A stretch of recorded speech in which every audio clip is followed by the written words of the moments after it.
Unmute. I just unmuted there. Okay, I'll mute up here. There Sorry we for the go. interruption. There we go. Yeah, that's more better. The microphone is moving in the picture. It doesn't work for me to talk if nobody on Zoom can hear me. I hope Zoom people can hear me better now. So this is the same area as the last picture, looking from the east. Here was the beginnings of Badger Village, and here is some of the other buildings of Badger Village already being built. This is 1944. And these areas are finished and in production. Construction started March 1st, 24/7. And in January 8th, 1943, we started producing super sulfuric acid. 2 weeks later, they shipped in nitrocellulose from another facility and started producing smokeless propellant.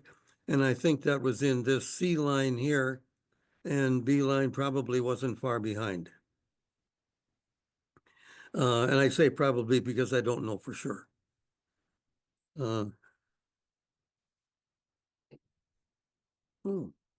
Doesn't want to change now. There we go. This is looking from the south. We have the Wisconsin River in the foreground, and here's the Prairie du Sac hydroelectric dam. I got to plug that a little bit, the biggest one on the Wisconsin River. And it is still the biggest one on the Wisconsin River. This was the magazine area for the powder plant, and back here is the rest of the powder plant. This is 1944, so there is no rocket area. Construction was to have started in 44, and way back here there was a TNT area, and the buildings that were up were to be torn down and the materials used in the rocket area. Recycling. We move on. I tend to take too long on these, and we got a lot of slides to look at tonight.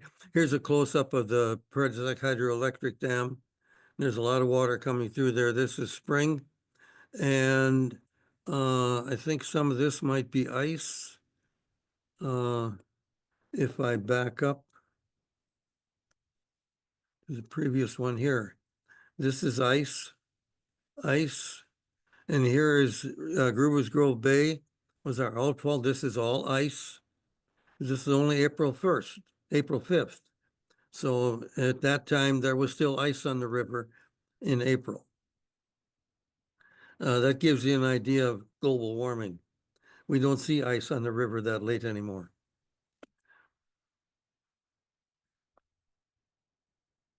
And global warming, by the way, in my opinion, has been here for the past 15,000 years, only we didn't know it because we didn't have a means of measuring it. Water system. This is the construction of the pumping station. This is in Wiggins Bay. And you notice this is landlocked. Once they had the pumping station completed and ready for water in this area, they dug this out and let the river in. And this system was capable of 84 million gallons a day. That's a lot of water. I'd like to show you some of the pumps, but I don't have them in this program. I had to take a lot of stuff out that I would have liked to put in because the program was too long already. And here we're looking southwest from the reservoirs. The filtered water. Yeah, this is a filtered water reservoir, and the raw water is right here. And this is 44. So this was built in 42. So it's only 2 years. So a lot of this hasn't grown up. Plus, you see a lot of trees missing here. Those were missing when they started building the powder plant. You can't walk in there like you could have in 44 anymore. This is all full of trees and undergrowth. And the same for this over here. This is all trees.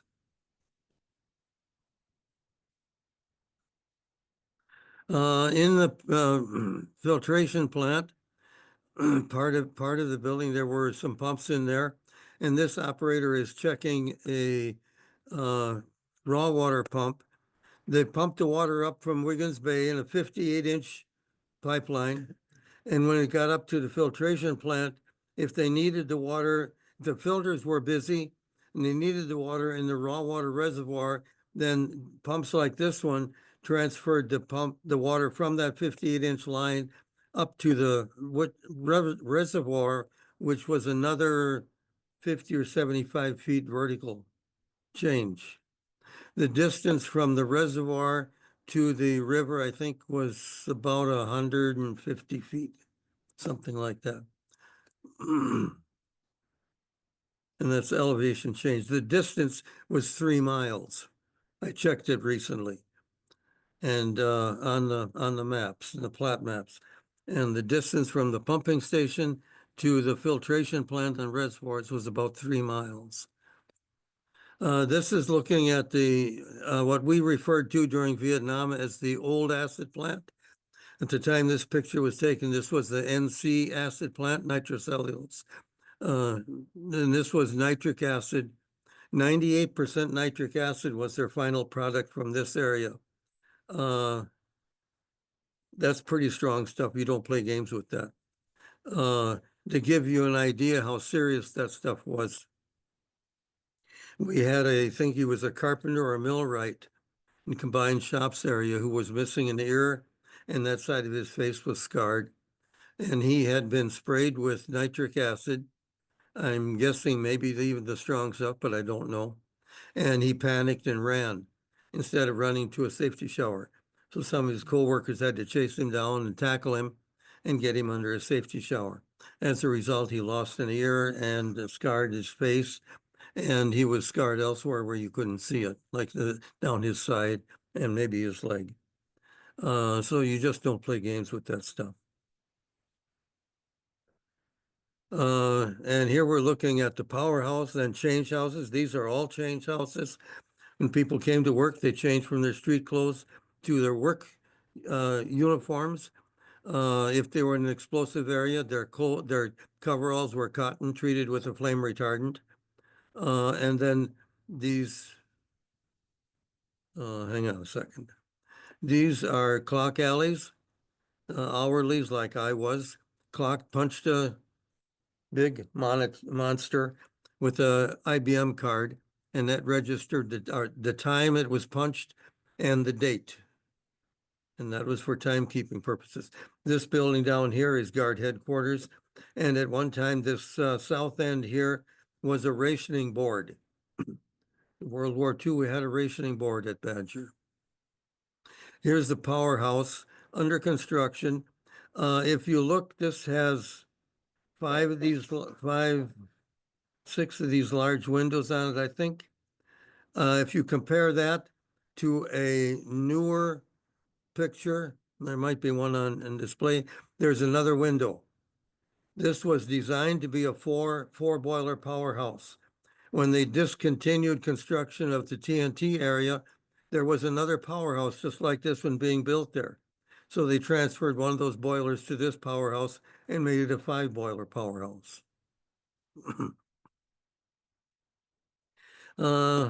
Moving on. You got out of bed too late in the morning, had to rush to catch the bus, didn't have time to pack a lunch, and your wife didn't pack it for you. When you got to work at this canteen, you could buy a lunch. You could be at service at this window outside. Also, anybody know what this sign is? Speak up. Greyhound bus. Greyhound bus. This was a Greyhound bus station, in addition to other things. We'll go inside. And if you're buying some sandwiches, something, these lovely ladies will be glad to take care of you. You could also get ice cream and coffee. Here's a large coffee maker. They were not going to run out of coffee and other stuff. Plus, they would make sandwiches for you. This is going to the production areas. This is a nitrating house where we converted or mixed that strong nitric acid and sulfuric acid with cotton or wood pulp to make the nitrocellulose. So we're putting non-explosive materials together and getting a high explosive. This gentleman, there's two gentlemen in this picture. The one of them is raking material out of that tub into the dipping pot, which is this part down here, that has 98% nitric acid in it with the strong sulfuric. I'm not sure what this guy, the maintenance man, is doing, but he's working on a valve. This dipper, what he was called, had worked, was a veteran. I have to find, his name was John Dorr, and he's dipping the first nitrocotton into the acid plant during the first day's operation at B line nitrocellulose. C line was already operating. This was the first dipping of B line. And he was a veteran, where am we? He was a veteran dipper, NC employee, and he started here in 1951 and had worked here previously in World War II. And this was 51. This is the Korean operation.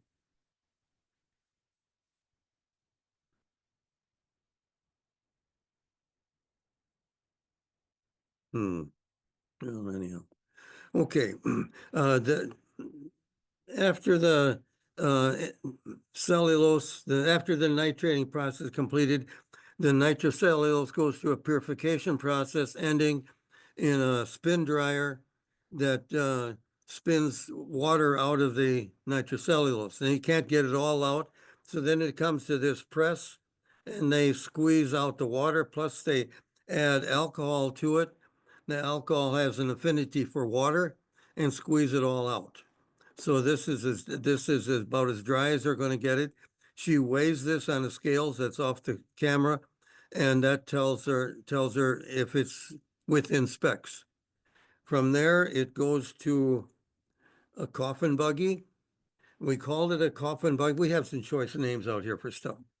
We called it a coffin buggy because it kind of resembles a coffin on the carrier in a funeral home. And those are referred to, I think, as cheeses. Trust me, folks, that ain't cheese. That's high explosive nitrocellulose. If one of these wheels catches fire, they're all going to catch fire right now. And these people back here are going to get their hair singed. They can't get away fast enough. It probably won't be an explosion because there's, with this side open, there should be enough space for the nitrogen gas to get out, because that's what does the work. Burning this stuff creates nitrogen gas, but this would burn extremely fast.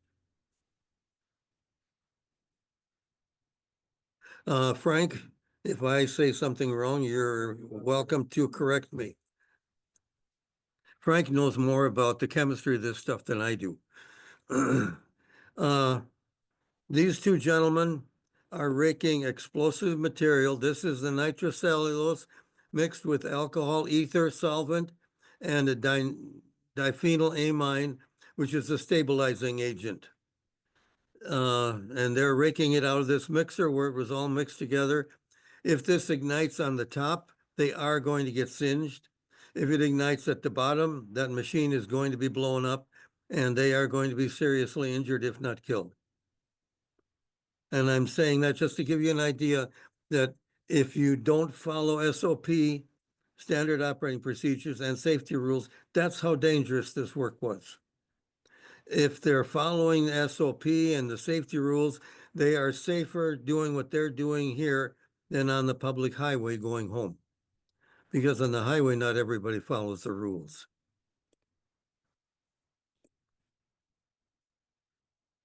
And then the next, one of the final stages in the green powder area, that other was the early stages, this is the ending stage. This is in B line, where the only line that had horizontal final presses. And they are pressing strands of nitrocellulose to be cut in a moment, which you're going to see. These strands, based on the size of fingers, I estimate these strands are the biggest that we made, 1/2 inch in diameter. And this will be cut in pellets for the 8-inch howitzer. The gentleman in back of her is pushing a block of NC into a press to be extruded like she's doing here. And you see some hoses here, that's cooling water to the die. Pushing this, this stuff through the die gets the die hot. Hot steel changes size. So you have to keep it cool so it doesn't change. If the size changes, this stuff is not suitable. Doesn't meet specs. So there are a lot of little things to this process that don't meet the eye. And we're going to see more of that when we get towards the end of this. This lady is cutting those strands into pellets 1 3/8 inches long.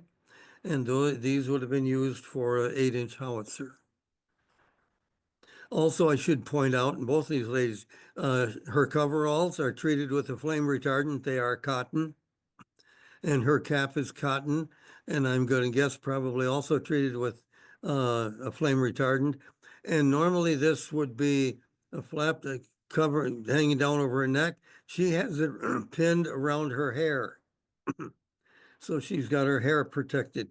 Human hair burns very good.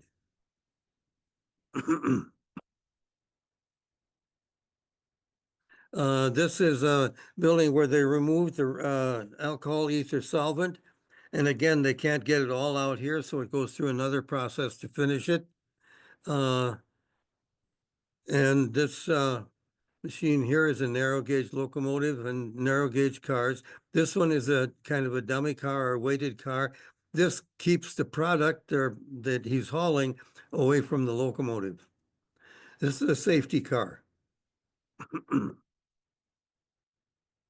And I'm already talking too much about this stuff, and I got to move on.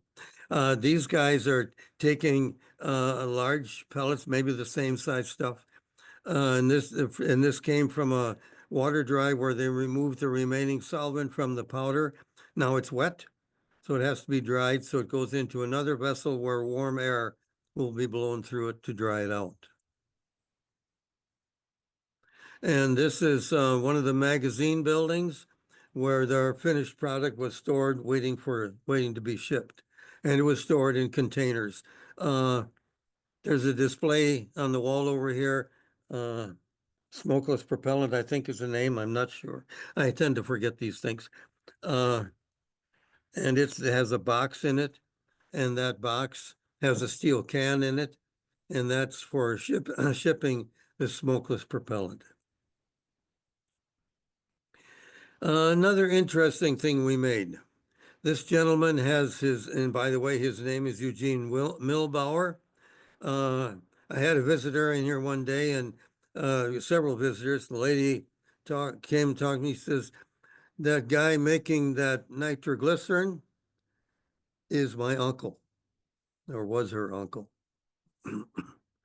This is early in Vietnam operation, and he is making nitroglycerin. I think a batch was 500 pounds, but I'm not sure. But it doesn't make a lot of difference whether it's 500 pounds or 5 ounces. Either way, it's going to do damage, to say the least. The vessel was preloaded with a weighed amount of nitric acid. And now he is adding glycerin to it. It's the same stuff that's in beauty products. And he has his hand on what we call a dead man valve. That's another nice name. This valve is spring loaded. If he lets go of it, it will close. Stop feeding glycerin to the acid and slow down to stop the reaction. Because you don't want glycerin going in there if there isn't an operator controlling it. So if something happened that he passed out, he's going to let go of that valve and it's going to close. Verlyn? Yes. He also a medic. He has that button on his hat. That might have been from blood donation. I don't know.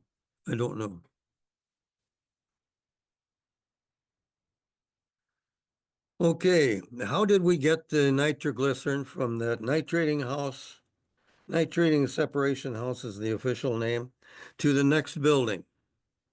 Well, we put it in this angel buggy. And I'm going to show you another picture in a moment. Each of these tanks can hold 125 pounds of pure nitroglycerin. There's nothing mixed with it. It's just nitroglycerin.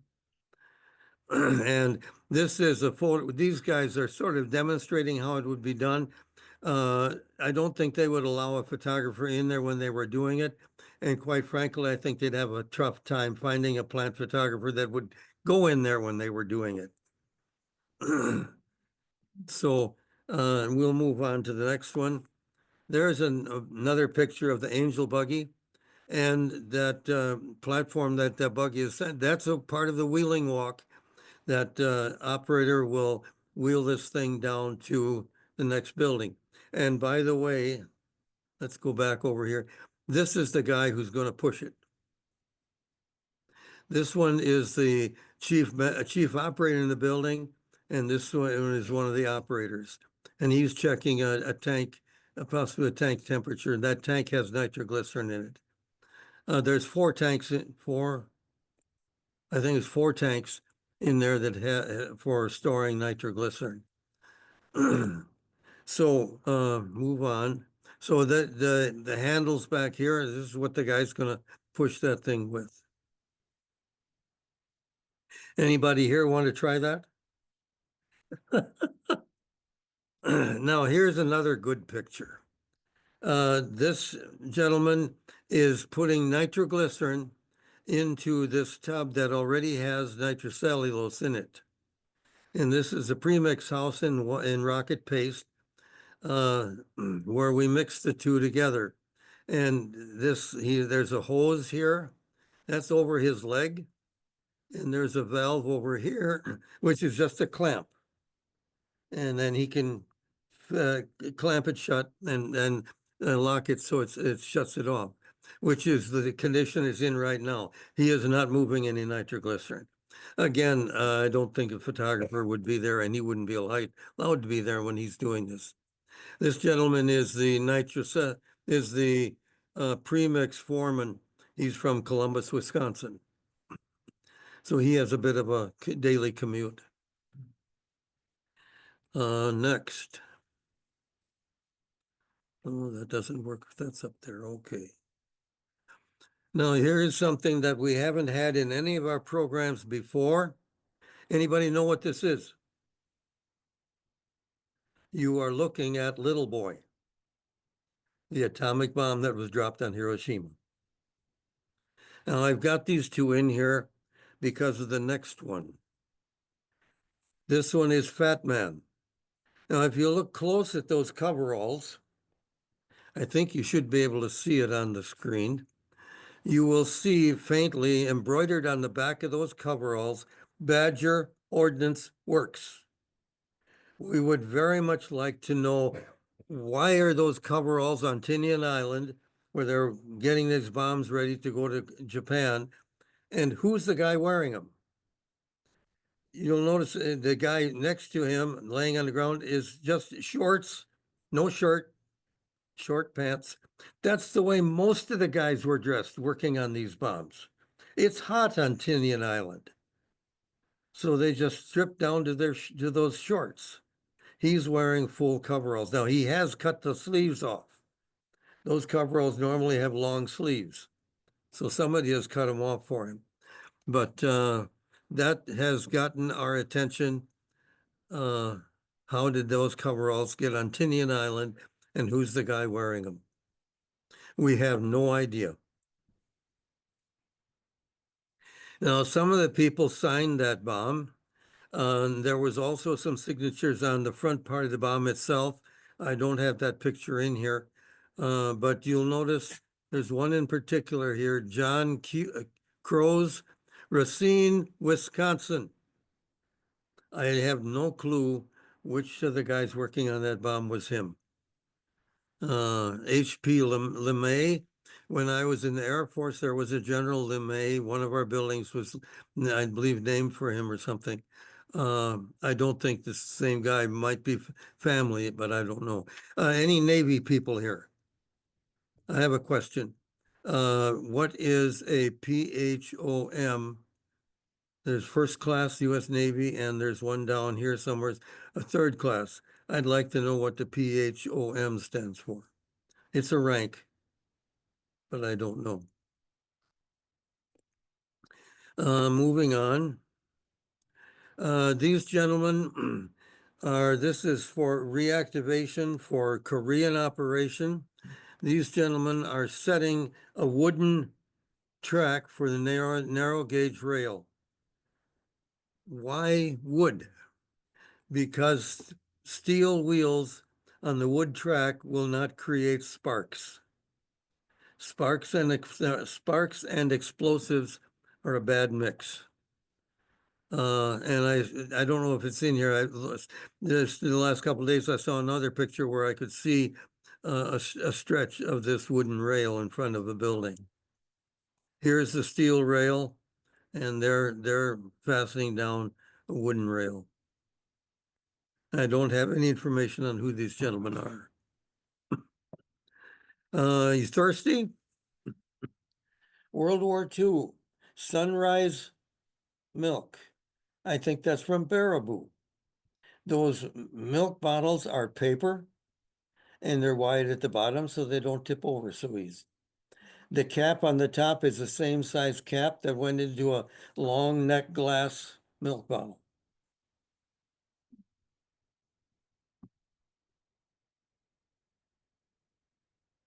This was during Vietnam. This had a choice name too, Roach Coach. And they also had sandwiches to sell. And that was also for people who forgot their lunch. So that they would go out into the production areas and sell their wares.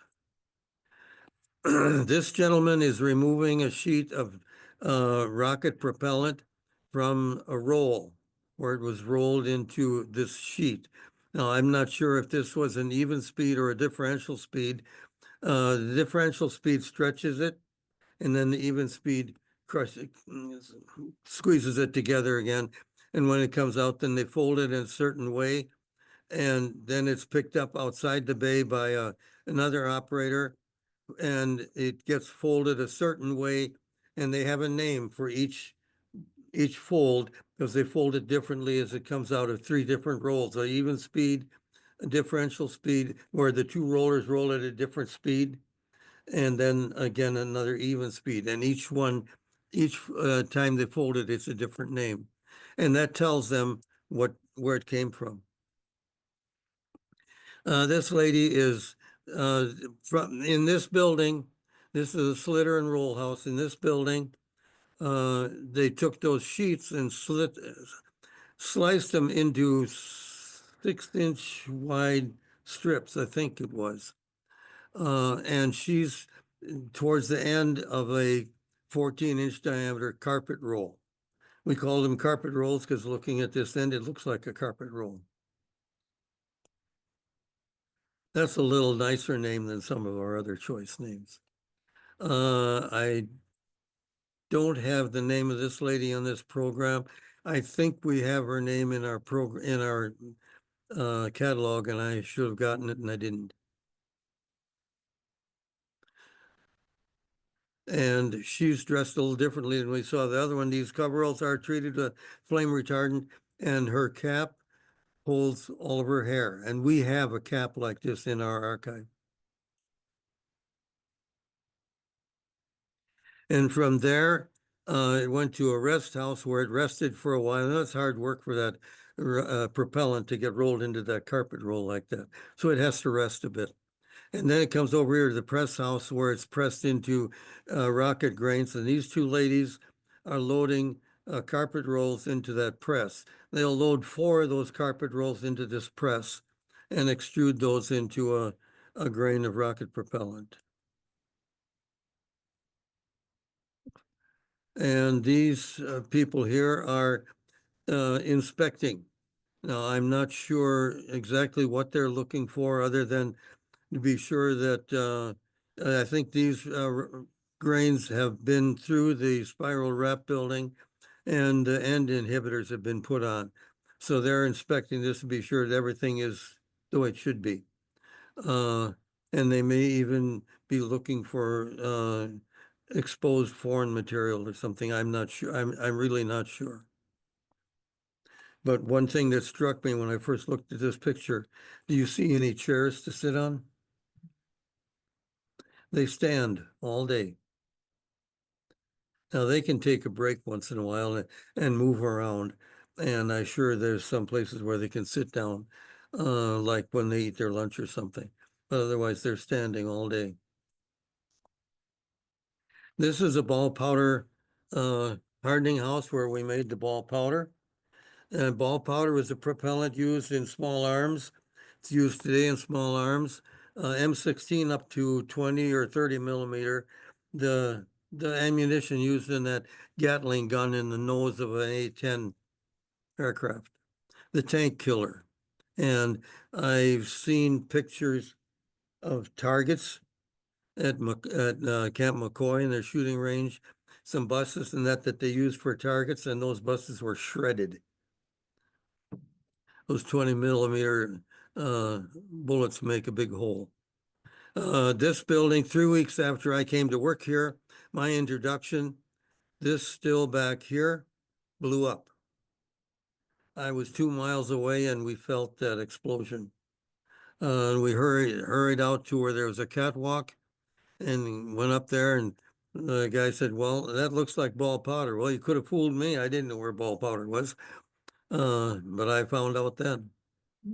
And 2 days later, I was in that building starting to salvage parts from these instruments because we had to get another building up and running. 30 days after this building blew up, we had the number 3 house, which had been cannibalized to get this one and this house running, the number 2 house modified for solvent recovery. So in 30 days, we had the number 3 house up and running. And that was instrumentation, electrical, area mechanics, the mechanical stuff, everything that needed to be worked on. And we had the whole crew of us had that building running in 30 days. And how do we ship ball powder? In these wooden boxes with a copper can inside the box. And the box is there to protect the copper can. Because if you punch the copper can, that ball powder is going to run out of there like water. And the 2-wheel carts they're using, how many farmers do we have here or grew up on a farm? Frank knows what they are. These carts are the same carts that the farmers and feed mill people use for moving feed sacks. They have a little front piece on like about that and those small wheels. And that's what they were using to haul these boxes from the truck to a rail car. And the photographer is inside the rail car taking the picture. And of course, people get hungry. And this lady is removing a pan of baked apples from the oven in the cafeteria that was behind the administration building. And here, now this cafeteria, this is World War II. There was no such thing as a self-serve in a cafeteria like this. You got your tray here. Excuse me a minute. Got the tray here, your silverware in open containers here. You went over here, told the lady what you wanted. She got a plate and put what you wanted on the plate. And then when you got over here to the desserts, they were self-serve.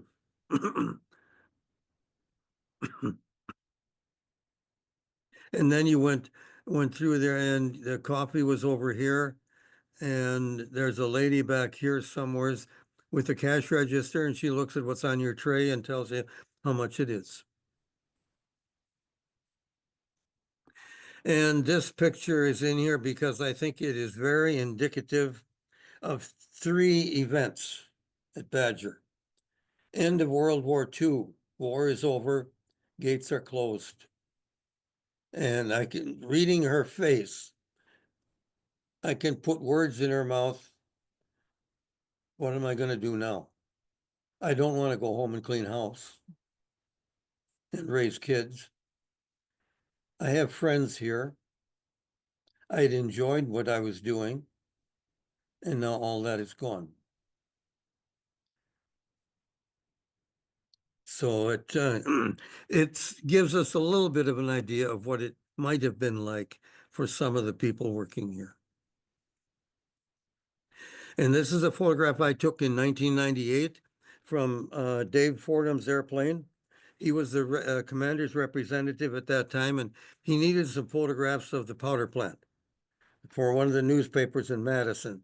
So I'd gone out there to talk to him about what kind of photographs he needed. Because I was an amateur photographer, and he knew that, which is why he talked to me about it. And he told me, well, newspaper doesn't need the pictures anymore, but I want them. So we're going to do it anyhow. And he had the plane and he had the pilot's license. So we went up, and this is one of many pictures that I took that day. Now, decommissioning is not all that it sounds like on the surface. Sometimes things explode. This was a decontamination of it. And something that they put in there had nitrocellulose or smokeless propellant in it. And at the ignition temperature, it ignited and blew up the decon oven. There's no one, the decon oven is operating, there's nobody there. There's a safe house down here off the picture, and that's where the operator is. He starts the process by remote control and then watches it. And the idea is to heat whatever's in there up to the ignition point of the explosive that might be on that machine and burn it off. Well, if it's on the surface, it'll just burn off. That's not a problem. If it's in an enclosed area, like there might have been a piece of pipe in there from outside, a nitrocellulose pipe or something like that. Well, they cut that with a shear that crimped the ends of the pipe. So now if there's any NC in that pipe, you have a bomb. And that's apparently what they had. At least that's the story that I heard, that there was some pipe in there and there was some NC in an elbow or something. The pipe had been flushed according to specs. There shouldn't have been anything in there. There was no reason for anyone to expect there was, but there was, and it blew up. This is another look from the other side at that decon oven. It's kind of a mess. And this is tearing down a building. Initially, I didn't figure out what this was until today. There is a loading platform here. I see an opening here for a pipe. These two square ones were lights. The lights were outside the building, shining in through a window. They were floodlights. There was no electrical service inside the building. Because this was, I think this was a hydrojet building where they were mixing smokeless propellant with water and then pumping it up to the water dry building. These buildings did blow up. We have pictures in our archive of one that blew up. It was kind of a mess. So when they demolished these buildings, took them apart with an excavator with a clamp on it, and to be sure that there would not be any ignition of any explosive material that might be in the pores of the wood or whatever, they hosed them building down good before the excavator went to work. And while he's working on it, there's somebody there, depending on the size of the building, whatever, with a fire hose or a garden hose, keeping it wet. Some of the buildings, the garden hose was more than enough. Other buildings, it was not. And this is a little bit later in that process, and that building is not feeling very well. And when it's done, it's just going to be a pile of rubble.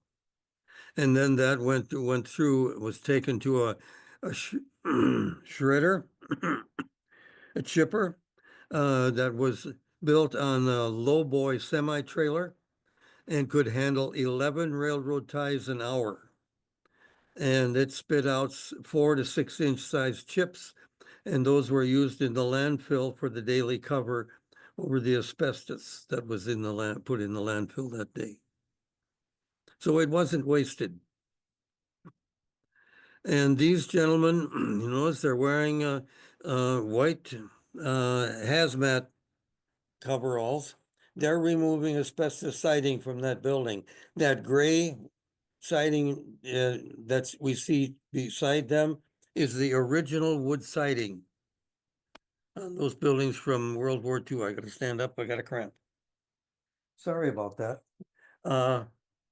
Let's just get off of there for a little while. You'll see asbestos siding here. This is what they're working on, and this is what they're working on right in here.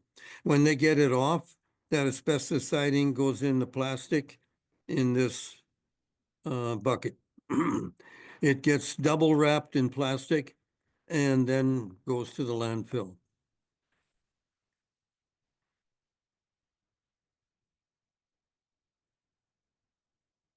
Okay.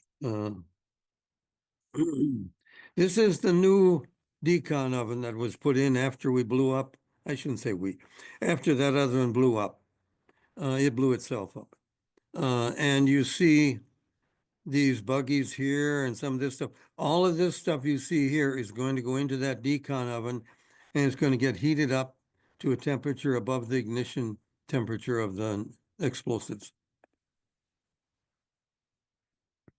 And in December 2nd, in fact, I was taken up by another person in their aircraft. The pilot, by the way, is now deceased. And I took this picture. This was this is December 2nd, 2012. This is right after completion of building demolition. So the place looks kind of bad. Now it all looks green. But this was all buildings prior to 2012 or 2004 for that matter. That's when we started with building demolition. This was all full of buildings. This was a workers' parking lot. You're in this building right here. Those of you that are in the museum, for those on Zoom, you're at home. These two buildings are still there, and this is the fire station. Badger History Group hopes to be leasing a section of this building for our artifact archive. This building has been torn down. This was torn down by Ho Chunk. Ho Chunk owns this land. And here is a poem that was written at Thanksgiving time. This is from World War II. What have I to be thankful for on this Thanksgiving Day? I asked the question idly and heard a small voice say, "You have enough to eat and wear, a place to lay your head, a friend or two you know are true, and books that you have read, a land that's free with liberty and justice for each one. No conqueror's heel can make you kneel, not any mother's son. You have your future in your hand, no tyrant need you pay. Be thankful for the stars and stripes on this Thanksgiving Day." I put that in here because I just ran into that a week or so ago, and wow, that is going to go up on display in the museum here somewhere. That's something we need to keep in mind, and I'm afraid that we have a lot of people that have forgotten that. And that is the end of the program. Thank you for your time. I invite you to visit our museum again when you can check out our exhibits and learn more about the world's largest ammunition plant that was located on the Sauk Prairie in Sauk County, Wisconsin, the only one.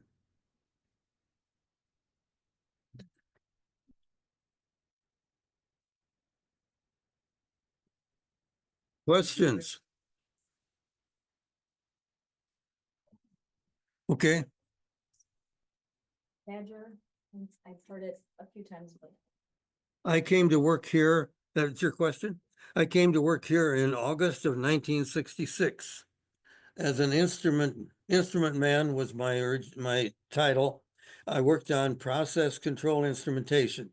Now, I should point out, when I came to work here, my impression of an instrument was musical. I played the sousaphone and I annoyed the piano. That wasn't what I was going to be working on. I worked on process control instrumentation.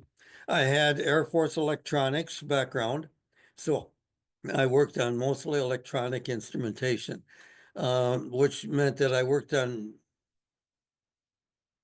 I don't think I worked on any World War II instrumentation, because that was all mechanical. And we had more instrument men with that did not know the electronics that could work on the mechanical instruments. So they worked on those and I worked on the electronic stuff like in ball powder. And one thing I should have pointed out, and I was going to, and I forgot.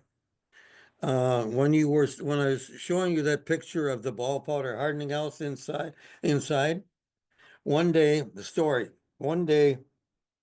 my group leader and I were working on the instrument panels, the backside, on one of those stills.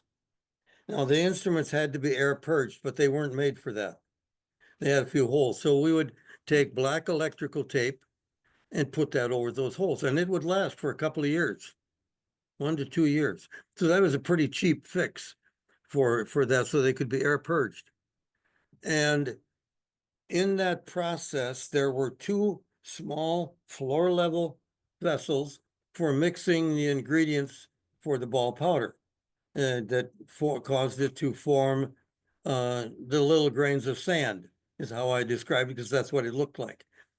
And they had an aluminum lid. Well, they would reach down and lift the lid, put the bag of stuff in there, get it emptied, and then you would think that they would reach down and close that lid. They took a foot, bang!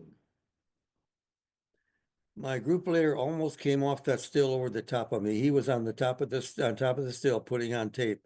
And I was tearing strips of tape off a roll of tape, handing it and sticking it on a railing for him to get. He almost came off the still over the top of me. And years later, he would tell you that he could still remember the look on my face.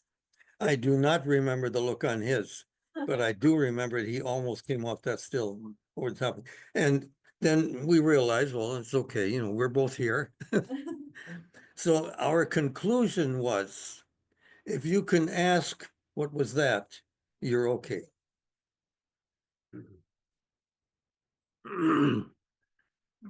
So, other questions? Yes. You talk about not finding a place to sit. A friend of mine was working in ball powder, Okay. and when they got done, you always had to wait for the tram. Mhm. So you just sat down on the powder. Yeah. And it was warm. Yeah. In the winter time. And Yeah. you Yeah. were sitting on, I don't know how many pounds of powder it was. But just waited for the tram to show up. Well, he was working in the dry line powder. Yeah. You remind me of another story. In the rocket process, you saw where the guy was putting the nitroglycerin into the tank of nitrocellulose. Well, at the end of that process, that what they call paste is actually chips. Looks like little chips of rocket propellant. And it's put in a bag, and then it goes to a pre-dry house where they're drying it out. And they have to maintain a certain temperature in that bay where that stuff is. Well, the operator was telling a story one day. He was working in one of those, and my shift supervisor came in and talked to her or something and patted one of those. He don't tell me that. It was too dry. And those chips of rocket propellants rubbing against each other could have gone off. It's not funny, but at this point it is, because nothing happened. But that's again, that's the kind of stuff we were working with. And after a while, you get a little blasé about it. I did. And that can be dangerous because that's when you get careless. And when I was working here, there were two kinds of people that I did not want in an explosives building with me when I'm working on something as partners. I didn't want somebody who was not afraid of it at all, because he's going to do something stupid and get both of us injured or killed. And I didn't want the one who is terrified of it, because something goes wrong, he's going to freeze and can't help. So, you have to have a healthy respect and fear of the stuff. And there was after that that ball powder hardening still blew up. 2 days later, some of us were in there salvaging instrumentation. We were shaky. I was. How do you work when you're shaking? But after a little while, you got, okay, we're okay. It's okay. There's lacquer on the basement floor. We should not have been in that building. For safety reasons, we shouldn't have been there. But after a little while, we got used to it, and we did the job we were there to do. Yes. Question, with the weather around here, I know all the precautions you did against static electricity. What kind of lightning grounding system did you have?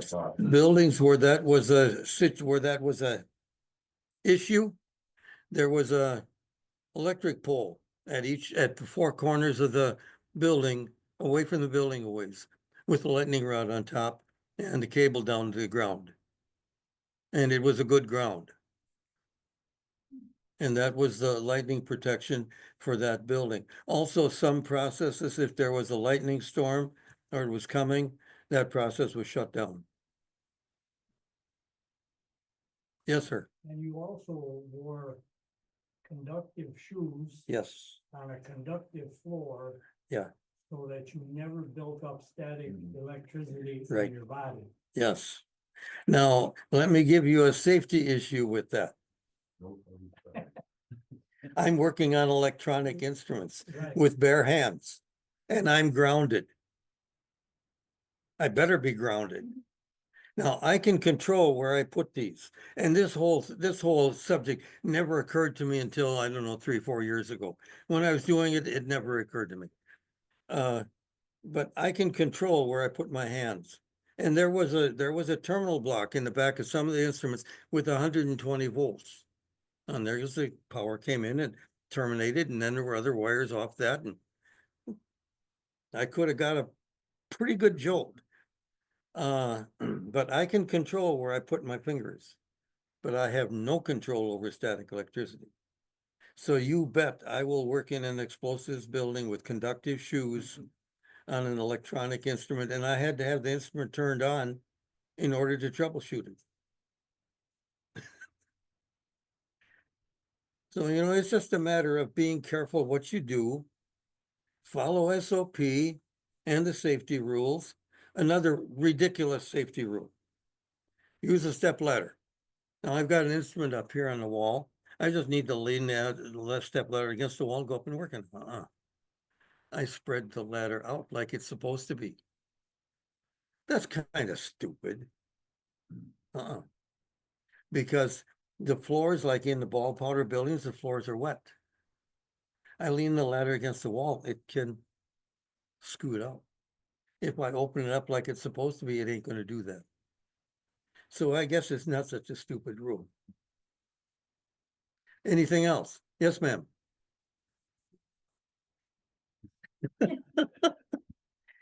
Same as anybody else. Yeah. Yeah, we had company insurance. The company, and there was a hospital on site for really initial aid if you got hurt. And we had an ambulance, and the ambulance could haul you off to a hospital. But during Vietnam, at least, the hospital was really a high-class first aid station. They had a surgery room, and there was a doctor there who could do surgery, minor stuff, because it wasn't set up wasn't staffed for long-term or serious injuries. If somebody's got a serious injury, do what you can to stabilize that person so they can be moved and then move them to an appropriate hospital.